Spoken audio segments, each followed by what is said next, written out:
Broiler chicken अजिबात खाऊ नका. त्यांना हॉर्मोन्सचे इंजेक्शन दिलेलं असतं. असं तुम्ही पण ऐकलंय का? बऱ्याचदा आपण सोशल मीडियावर किंवा आपल्या आसपासच्या लोकांना बोलताना ऐकतो, की ब्रॉयलर चिकनला हॉर्मोन्सचे इंजेक्शन दिलेले असतात म्हणून ते एवढ्या लवकर वाढतं. पण खरंच असं आहे का?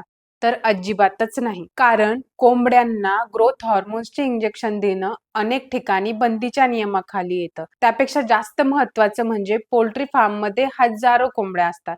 आता तुम्हीच विचार करा, की दररोज कोंबड्यांना हे ग्रोथ हॉर्मोनचे इंजेक्शन देणं किती अवघड असेल आणि जर खरंच असं झालं असतं, तर चिकन आपल्याला एवढ्या कमी किमतीमध्ये मिळालं नसतं. आणि लगेच काही जण म्हणतात, की ग्रोथ हॉर्मोन्स तर नसतील दिलेले, पण फीडिंगमधून हे हॉर्मोन्स टाकले गेलेले असतील. पण बघा मित्रांनो, हॉर्मोन्स हे इंजेक्शनमधूनच काम करतात. तुम्ही अन्न पदार्थातून जर ते हॉर्मोन्स दिले, तर ते त्यांचा इफेक्ट दाखवत नाही. तर प्रश्न पडतो, की हे ब्रॉयलर चिकन एवढ्या लवकर मोठं होतं कसं? तर त्याचं उत्तर आहे सिलेक्टिव्ह ब्रीडिंग. सोप्या भाषेत सांगायचं तर निवडक प्रजनन.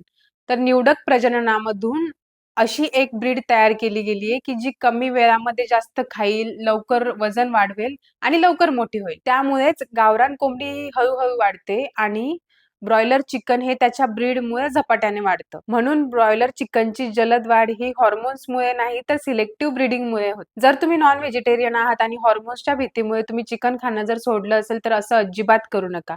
कारण चिकन आजही प्रोटीनचा उत्तम सोर्स म्हणून मानलं जातं. आणि अशाच माहितीसाठी फॉलो करायला विसरू नका.